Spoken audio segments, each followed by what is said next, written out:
Fala pessoal, sejam bem-vindos ao canal Arena Ambiental. Hoje a gente vai ter um papo muito legal, que é a criação de valor através da sustentabilidade, com o professor doutor Celso Funcia Leme. Ele é professor do Instituto de Pós-Graduações e Pesquisas em Administração da Universidade Federal do Rio de Janeiro. Professor, seja bem-vindo ao canal Arena Ambiental. E para começar essa conversa, a gente quer saber o que é, criar valor através da sustentabilidade. E qual é esse conceito? Eu primeiro agradeço muito o convite, é uma satisfação estar aqui na discussão com a Arena Ambiental, tentando levar um conhecimento às pessoas que acompanham o assunto. E essa é uma questão muito importante. O que se pode dizer, ou de uma forma simples, que é gerar valor a partir da sustentabilidade? É incorporar as questões, os aspectos, as questões ambientais e sociais na estratégia e nas operações das organizações. Pode parecer algo complexo, mas é algo bastante claro. Por exemplo, se nós pensarmos na indústria farmacêutica ou de cosméticos, que vive de essências. Bom, se ela depende de essências, de novas essências para novos produtos, para gerar valor, ela depende da biodiversidade e do conhecimento da biodiversidade. Nós podemos pensar, por exemplo, na indústria de bebidas, que vive de água. Então, o entendimento de recursos e restrições hídricas, esse conhecimento é fundamental para que você possa tocar as atividades com sucesso e com qualidade e com desempenho diferenciado. E assim, por muitos setores, se você pensar nos setores de produtos florestais, papel e celulose, por exemplo, eles vivem de plantio e colheita, ou seja, vivem de biodiversidade e bioproduto. Então, acho que de uma forma simples, nós poderíamos dizer que gerar valor a partir da sustentabilidade é incorporar de forma inteligente e adequada as questões e os aspectos socioambientais na estratégia e nas operações da organização. Doutor Celso, eu escuto falar que as empresas estão transformando questões socioambientais em drivers, de valor financeiro competitivo. O que é fazer essa transformação? Bruno, nós podemos, de uma forma simples, dizer que fazer essa transformação, transformar questões socioambientais em impulsionadores de valor, é ligar o radar da materialidade, que te permite identificar com mais qualidade riscos e oportunidades. Exemplo, acabamos de falar sobre, por exemplo, os setores de produtos florestais, por exemplo, o papel e celulose, em que o Brasil é um grande produtor e um grande exportador. Ora, alguma coisa, um negócio que vive, que depende de grandes áreas de plantio, é um negócio potencialmente envolvido em conflitos fundiários, inclusive com populações originárias daquelas áreas, Bom, então isso é um risco decorrente da natureza da atividade, do seu envolvimento com o recurso ambiental, no caso solo, áreas e territórios. Bom, mas por outro lado, o conhecimento que você desenvolve ao trabalhar durante décadas com negócios como papel e celulose é um aprendizado sobre o desenvolvimento de bioprodutos, porque você, na verdade, está plantando, é uma agroindústria, você está plantando, colhendo e transformando. E esse aprendizado de bioprodutos, lá adiante, vai servir para coisas como, por exemplo, mercados de carbono e muitas outras atividades. Então, se você liga o radar da materialidade, e o que é a materialidade de uma forma simples em sustentabilidade? É um conceito que vem lá das finanças e da contabilidade, em que um auditor, quando vai examinar uma empresa, ele não pode olhar todos os milhares de itens, por exemplo, de uma grande empresa. E ele busca aqueles que são mais materiais, mais relevantes. Então, se você puder olhar, você está no setor de bebidas, qual é o seu item crítico na agenda socioambiental? Você está no setor de papel e celulose, você está no setor de cosméticos, você está no setor de transporte? Então, acione o seu radar de materialidade, veja quais são os itens da agenda socioambiental mais relevantes na sua atividade e que riscos eles podem gerar e que oportunidades podem trazer. Então, as inovações sustentáveis vão decorrer disso. Fazendas verticais, drones para reflorestamento e mercado de carbono. Tudo isso decorre dessa percepção mais aguçada de um radar melhor qualificado e direcionado. Doutor Celso, eu estava escutando a sua explicação aqui. Vamos tentar colocar um exemplo aqui para o pessoal, o setor, o doutor Celso vai escolher, Vamos pensar nos impulsionadores de valor socioambientais. que você pode trazer de exemplo para a gente que as organizações estão utilizando? Essa questão depende, como você falou exatamente no início da sua questão, de que setor nós estamos falando. Porque os setores têm os itens da agenda socioambiental diferenciados. Alguns são mais importantes para alguns setores. Alguns exemplos, né? O que é, quais são os principais value drivers? Então, voltando, por exemplo, aos setores que nós comentamos agora há pouco, né? Se você olha o setor cosmético e farmacêutico, quando ele vai estudar a biodiversidade buscando novas essências, qual é o value driver que ele está mirando? Ele está mirando em diferenciação de produtos. Porque eu conheço uma essência que o concorrente ou o setor ainda não conhece, eu tenho um produto, um remédio, um cosmético, que o outro não tem. Então, o value driver ali é diferenciação de produtos. Aí você vai, por exemplo, para o outro setor que nós mencionamos, de bebidas, né? Refrigerante, o que for. Então, quando você, ao longo dos últimos 20 anos, reduziu o consumo de água por litro de produto no processo todo em mais de 50%, o que você está olhando? Você está olhando para a agenda de recursos hídricos. E fazendo o que com isso? Reduzindo um custo operacional. Então, o driver, assim como o primeiro é diferenciação de produto, o segundo, nesse segundo exemplo, é a redução do custo operacional. Eu estou usando muito menos de um recurso que é crítico e fundamental na minha estrutura de custos. E aí você pode passar para outros drivers, por exemplo, fidelização de clientes. Se você olha, por exemplo, uma empresa tradicionalíssima na área de refrigerantes, talvez a mais famosa do mundo, você vai ver que nos últimos anos ela migrou ou ela incorporou produtos como sucos, água mineral, mate. O que ela está fazendo? Está tentando fidelizar esse cliente da nova geração que tem uma preocupação relevante com saúde. Então, nós poderíamos ficar aqui o dia inteiro, mas esses são só 3 exemplos para nós pensarmos em 3 setores diferentes em que o driver de valor é diferente, é diferenciação de produto, é redução de custo, é fidelização de cliente, e há muitos outros casos em que o driver muda, o item da agenda ambiental muda, e isso depende do setor e da qualidade do radar. Doutor Celso, aqui no Arena Ambiental, né, inclusive ontem, eu bati um papo muito legal sobre inovação, inovações sustentáveis, sobre serviços sustentáveis, e a pessoa em questão, né, no bate-papo, ela disse o seguinte, que serviços sustentáveis, né, inovação em sustentabilidade, até pela indústria, abre mercados, né? Como que você pode colaborar com a gente? Essa afirmação, ela é verdadeira, né? Como que você enxerga essa afirmação? Sim, eu entendo que ela é verdadeira e ela pode ser percebida no dia a dia. Vamos ver os exemplos, acho que pelos exemplos é mais fácil entender o conceito. Então, nós todos estamos acompanhando essas restrições que surgiram com a União Europeia, com a carne brasileira, e a questão é o uso de antibióticos nos sistemas de criação. Então, se você consegue, e já tem muitas iniciativas nesse sentido, inclusive das equipes e das instituições que estudam o bem-estar animal, se você consegue trabalhar em outros modelos de criação de animais no setor de proteína animal e eliminar ou reduzir drasticamente o uso de antibióticos, você está fazendo o quê? Você está superando uma barreira comercial que hoje é importantíssima com a União Europeia e está em discussão. Aí você vai mudando de setor e vê, por exemplo, vai para a aviação civil, comercial, por exemplo. Então, o desenvolvimento do SAF, do combustível sustentável de aviação, tem motivado parcerias entre empresas, por exemplo, empresas distribuidoras de combustíveis, empresas produtoras, geradoras de bioprodutos, empresas aéreas, né? E empresas de fontes de energia. E o que você está fazendo?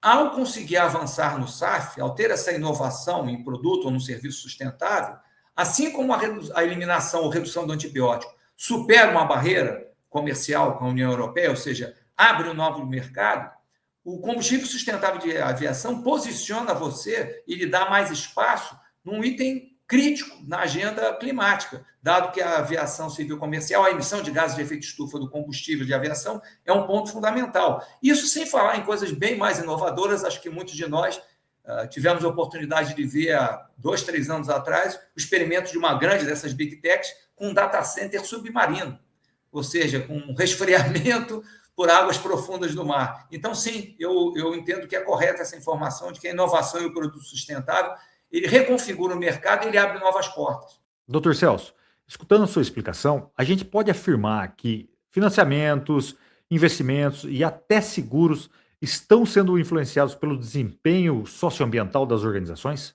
Bruno, o financiamento, essa diretriz de financiamento, na minha opinião, sim, ela avançou muito nos últimos anos. Se você recuar 2, 3 décadas, você vai ver que os green bonds, que são financiamentos voltados para projetos sustentáveis, ele já se desenvolveu bastante, e muitas coisas novas surgiram, como o Sustainable Linked Bonds, Nature Bonds, etc, etc. Porém, na minha opinião, apesar desse grande avanço que aconteceu, nós não podemos deixar de perceber isso, nós ainda estamos nos passos iniciais.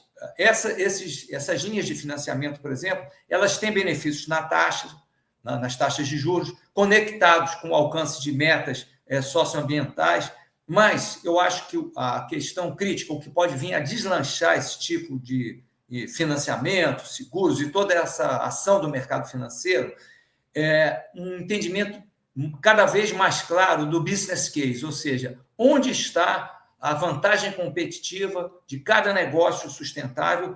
À medida que o entendimento do business case seja mais claro e o horizonte de análise fique mais claro, olha, em que horizonte eu posso analisar um projeto de transição energética, um projeto de utilização de resíduos sólidos?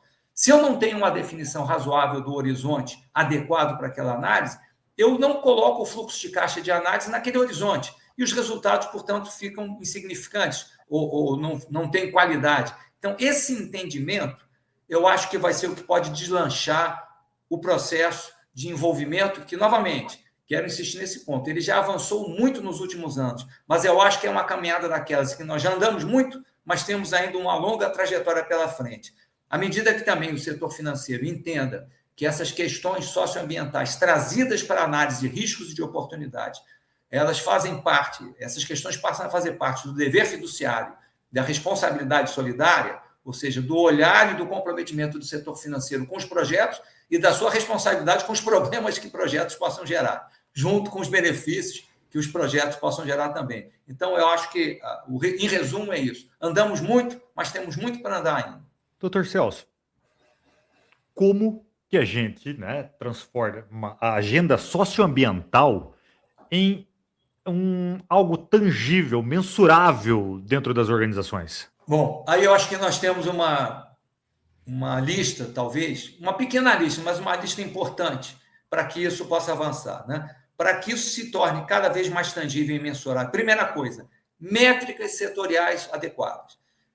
Analistas de investimentos, gestores de fundos de investimentos, não são especialistas em todos os setores. Quem entende de saúde não entende de siderurgia.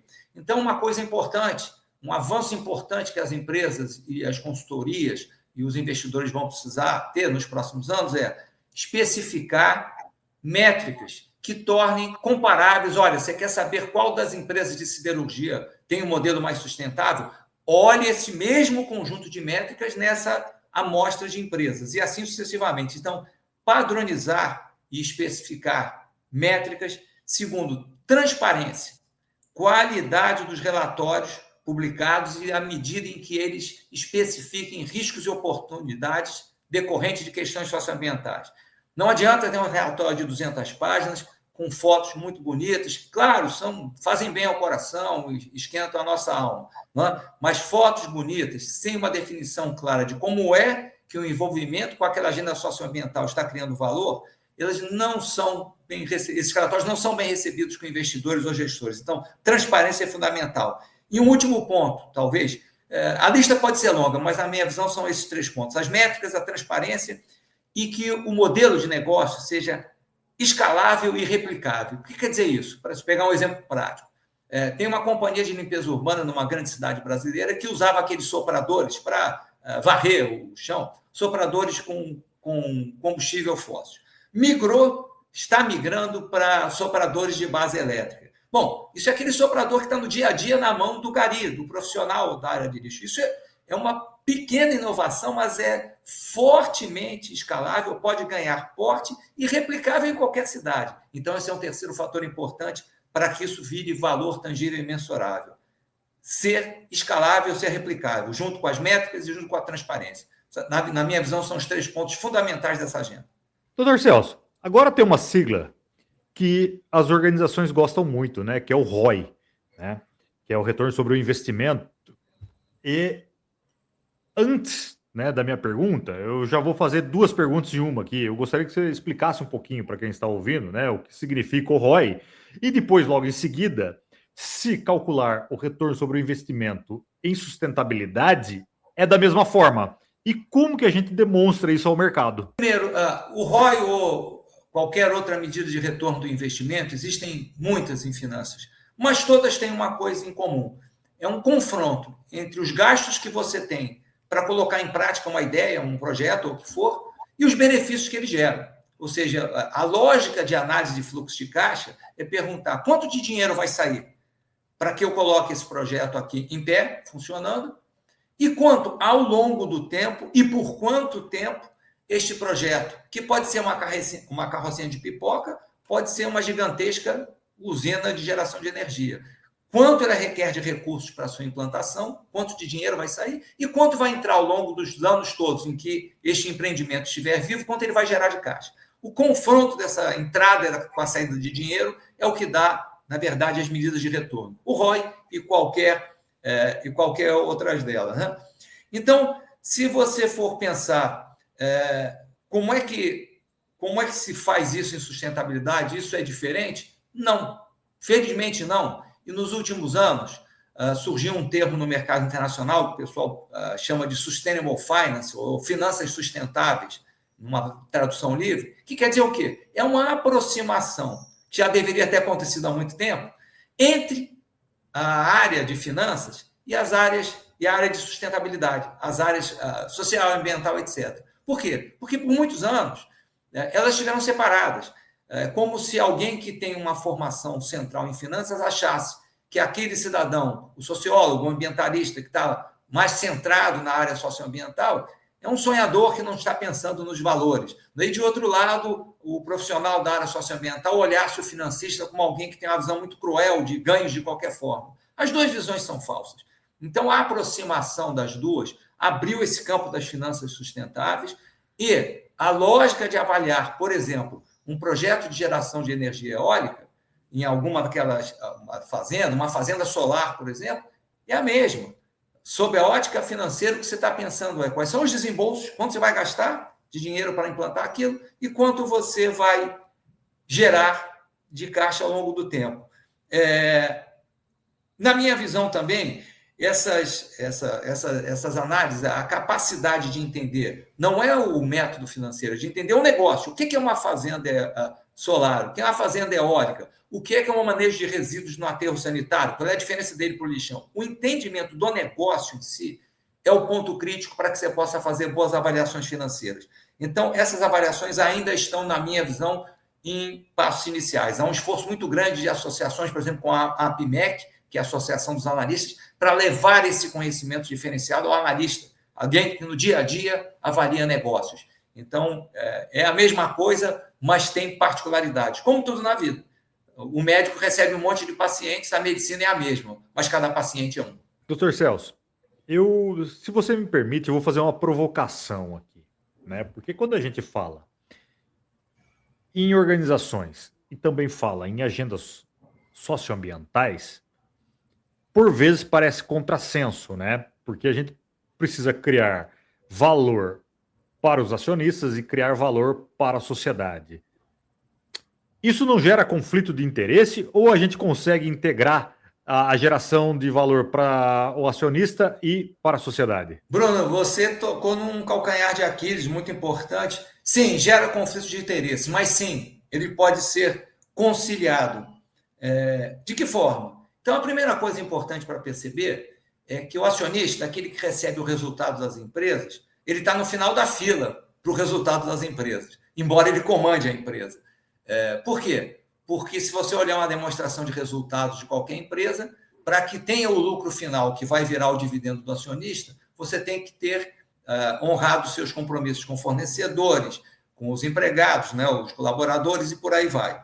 Então, quando você pergunta, bom, mas e como é que eu concilio as duas coisas? Como é que eu concilio o benefício público com o ganho privado? Ou se eles serão conflitos eternos? O conflito existe. mas a solução também é cada vez mais nítida. E vamos pegar um exemplo que nós estávamos comentando, usamos aí uma ou duas vezes nessa nossa conversa. Se você pegar o setor que lida com bebidas, pense na seguinte questão. Quando ao longo dos últimos 20 anos, e foi isso que aconteceu, o setor conseguiu reduzir o consumo de água, litros de água por litros de produto final, reduzir em mais de 50%, o que aconteceu ali? A agenda de recursos hídricos foi beneficiada, a agenda internacional, institucional, a agenda da sociedade de poupar e tratar com mais atenção recursos hídricos. Ela foi beneficiada ou quem foi beneficiada foi a empresa que, ao reduzir o uso de água no seu processo, reduziu um custo operacional relevante. Ao reduzir custos, melhorou o lucro e, portanto, o dividendo do acionista. Se a resposta for, ora, os dois foram beneficiados. Um foi beneficiado pela qualidade e a preservação do recurso hídrico, né, que vai ser usado para muitas outras coisas na sociedade, e o outro pela redução de custo operacional, que lhe deu mais lucro. E assim sucessivamente. Conversamos agora há pouco sobre combustível sustentável de aviação. Ora, se esse combustível melhorar a eficiência operacional das aeronaves, você está tendo um ganho operacional, mas junto com isso você está reduzindo a emissão de gases de efeito estufa. E assim sucessivamente, com as fazendas verticais, essas inovações, drones para reflorestamento. Então, o que nós estamos enfrentando, sei lá, é assim que eu vejo, Bruno, nós estamos diante de uma nova revolução industrial. A mudança dos sistemas produtivos para que nós possamos conviver e sobreviver a desafios como mudanças climáticas, biodiversidade, gestão de resíduos, direitos humanos, toda essa agenda socioambiental, ela configura uma mudança radical da forma como a humanidade vai ter que tratar os sistemas produtivos. E para que a gente ache essa nova forma, nós temos que conciliar o tempo todo o ganho de quem empreende com o ganho do restante da sociedade. Isso pode, deve, já vem sendo feito. Doutor Celso, agora veio na minha cabeça uma pergunta que eu gosto muito, assim, e geralmente eu sempre a faço, né, nos bate-papos aqui. Quando a gente fala de empresas, organizações, é da alta direção. A alta direção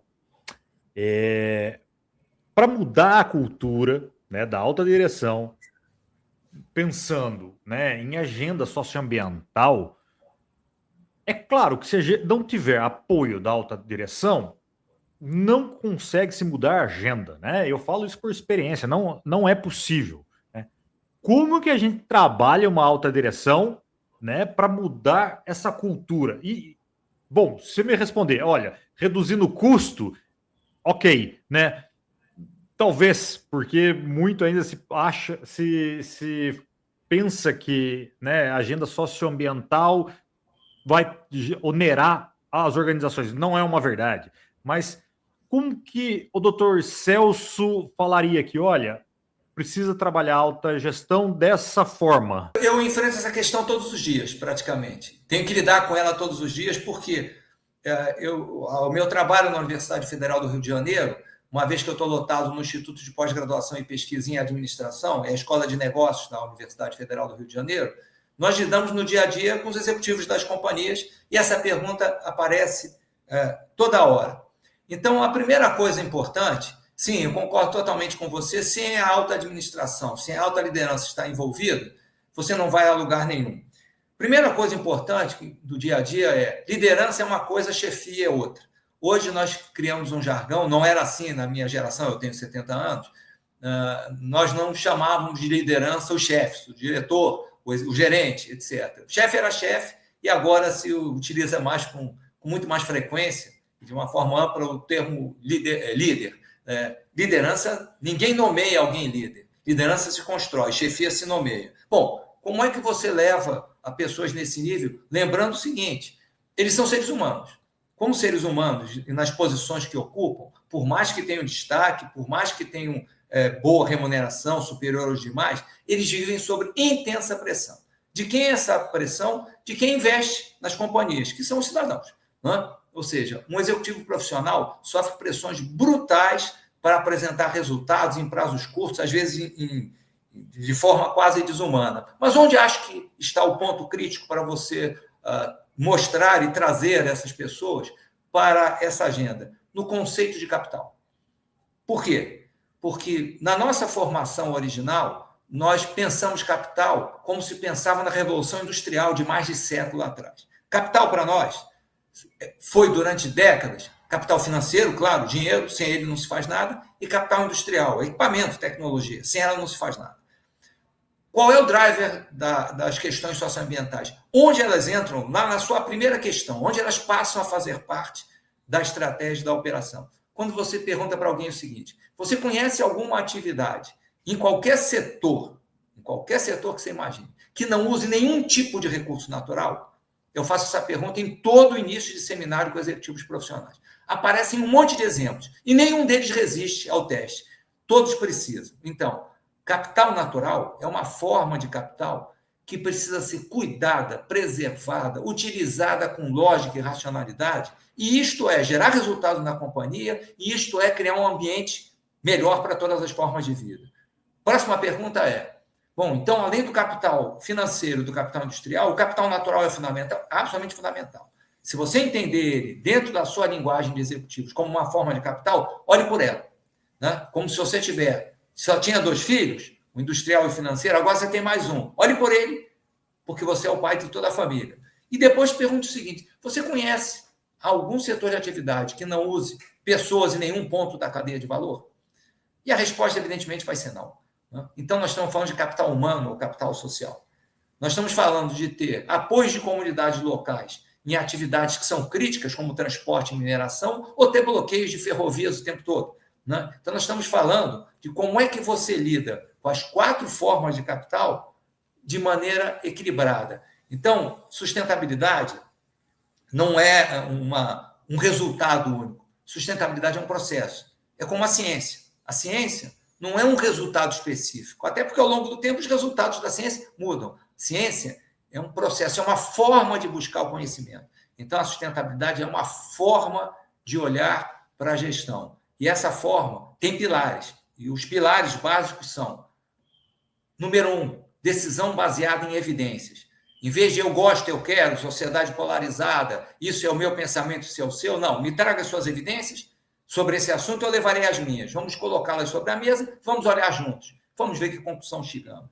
Segundo pilar fundamental, interação com diferentes campos de conhecimento.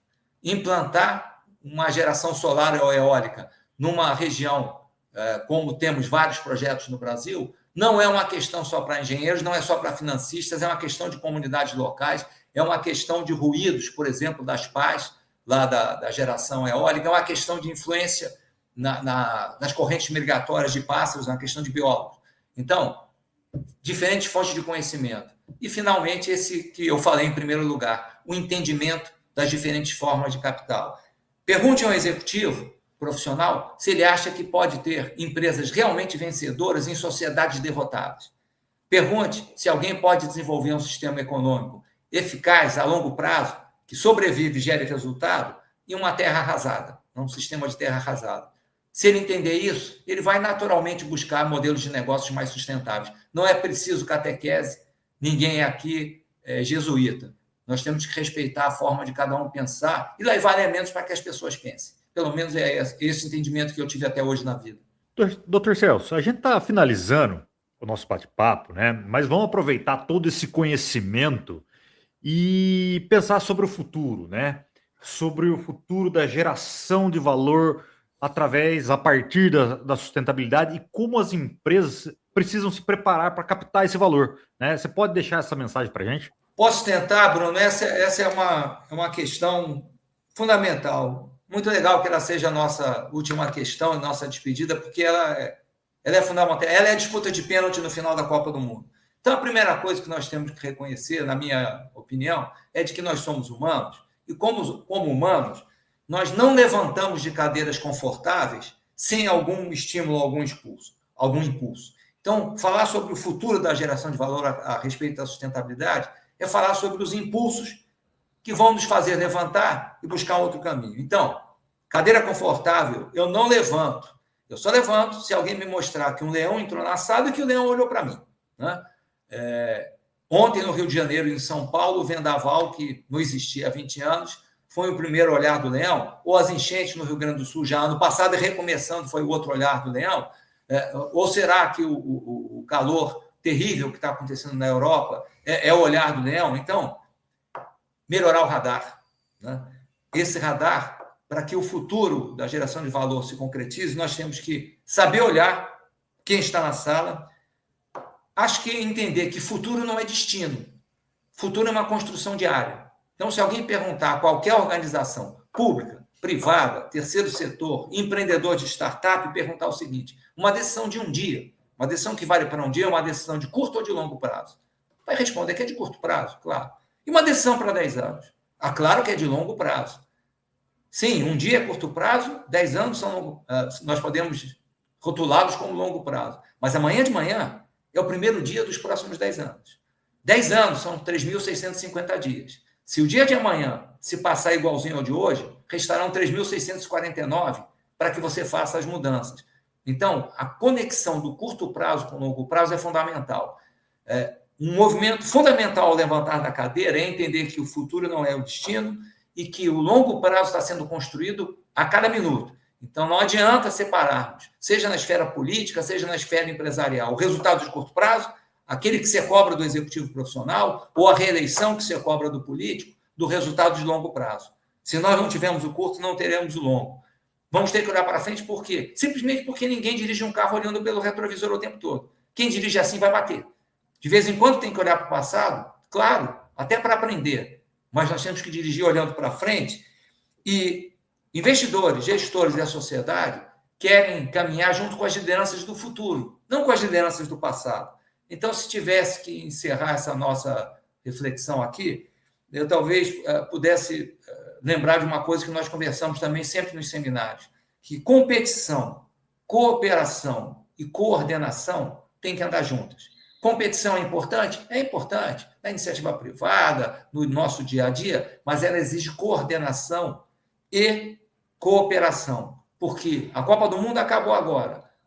Alguns jogos foram duríssimos, mas para que os jogos fossem limpos, interessantes, atrativos, motivadores e construíssem algo melhor no futebol, você tinha que ter regras, juízes isentos, articulação entre quem organiza. Ou seja, para competir, para que a competição não seja predatória, seja construtiva, tem que haver um pouco de cooperação na criação de pisos e de formas e de princípios de atuação, né? E um pouco de coordenação para que o jogo caminhe da forma como ele foi concebido. Então, são essas visões. Eu tento não ser nem otimista nem pessimista quanto ao futuro, mas só pensar que ele pode ser construído todo dia. Ele não está pronto nos esperando em lugar nenhum. Doutor Celso, a gente chegou ao final. Foi muito, muito legal mesmo esse bate-papo. De forma clara, de forma objetiva. O canal Arena Ambiental agradece demais sua presença, sua disponibilidade. Eu sei que é concorrida a sua agenda. Muito obrigado e espero que que tenha sido a primeira conversa, né? E sempre que puder, né, dar uma palavrinha aqui com o canal Arena Ambiental. Muito obrigado por esse bate-papo. Eu que agradeço. Eu fiquei muito feliz com a nossa conversa e eu tenho um pedido para você. Não pare. Pessoas como você, pessoas que estão preocupadas com o conhecimento qualificado, com a disseminação desse conhecimento e, além de disseminar, com a colocação em prática desse conhecimento, são os agentes de transformação que vão levar a humanidade para algum lugar melhor de onde nós estamos. Então, eu sei, imagino o seu dia a dia, já aprendi um pouco sobre ele na nossa conversa, antes da conversa formal, e eu tenho esse pedido para você. Não pare, continue o seu trabalho e traga mais pessoas para perto de você. Se eu puder ser uma dessas pessoas, será sempre uma satisfação. Estou à sua disposição e do canal Arena Ambiental. Saudações a todos. Bom dia, que sejam felizes na medida do possível. Obrigado e até mais. Até logo.